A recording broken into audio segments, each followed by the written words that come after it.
DB. Gather round me, children, and I'll tell a story of the mountains in the days when guns was law. When two families got disputing, it was bound to end in shooting. Listen closely and I'll tell you what I saw. The last of the hillbillies, Bob Dyer, became the first of the true national radio stars. And for a long time, DB was his Melbourne home. They would shoot each other quicker than it takes your eye to flicker. They could knock a squirrel's eye out at 90 feet.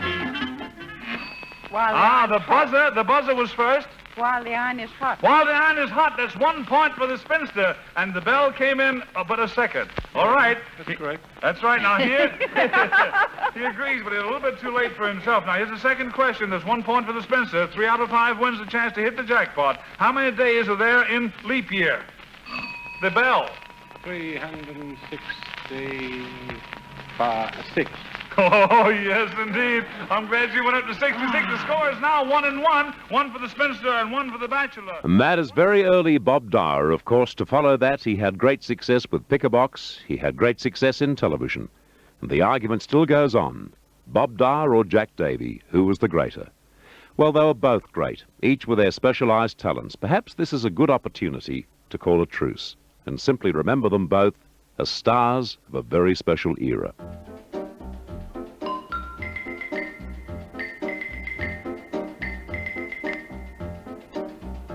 Bob Dyer may have been our first American star, but he certainly wasn't our last. 3DB was multicultural long before anyone knew what the term meant. While other radio stations in Australia were hiring announcers who could sound American, 3DB hired from America the voice of the Legion Stadium Wrestling, Jack Little. He was brought exclusively to 3DB as compere of the Greys game. The late Jack Little, one of the most popular men in the industry, went on to compare many other programs, including Magazine of the Air, which was a latter-day version of Monty Blandford's Philosopher's Scrapbook.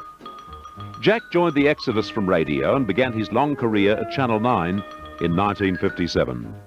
Little Jack Little, as he was known in America, died in the country of his adoption, Australia, in 1985, leaving behind a lot of happy memories sprinkled with his famous catch cries. How about that? And that's all there is. There isn't any more. And then there was Mike.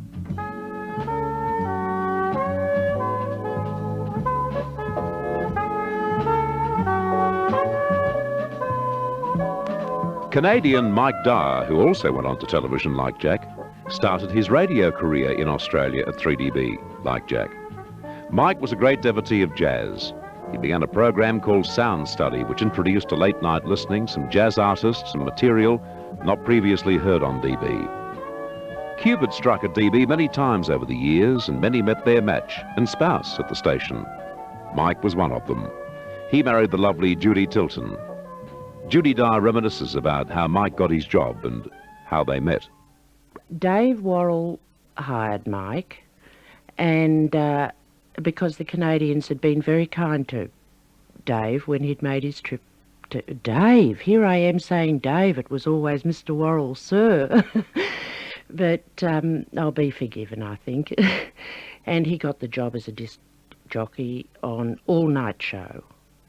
And that's how he started. And then I went down with it for a publicity shot, as where I first met Mike. And Dan Webb and he were playing table tennis, and Mary McLaughlin and myself had to stand there. 2 attractive DB lasses, which Laurie Richards, our photographer, used to come in, and we always had to point the finger. And that was the meeting with Mike. Mike Dyer lost his life in a tragic swimming accident on January the 8th, 1978. And with his passing, the industry mourned the man who brought to radio and television an innate sense of good taste and good music. Here's Mike closing off from his final sound study in the year 1971. And note how terminology has changed over the years. There are many thanks to offer all around to the record companies who have been so cooperative with new releases and for having the foresight to stay with the moderns. To Kevin Coleman at Hartley's for making records available to me. To all those people who have written and loaned recordings in the past. To engineers and turntable boys here at 3DB who've made the job easier. And especially to Don Pruser, who operated our first program and our last one tonight. To those of you who stayed with Sound Study on and off for those 217 editions, and provided encouragement by doing so. And finally, to all those people who believe in jazz in general and modern sounds in particular, we hope you keep up your fine works and let others know about the many good things in jazz.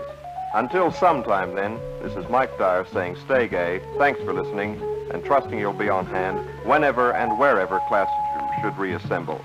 Goodbye and thank you from Sound Study.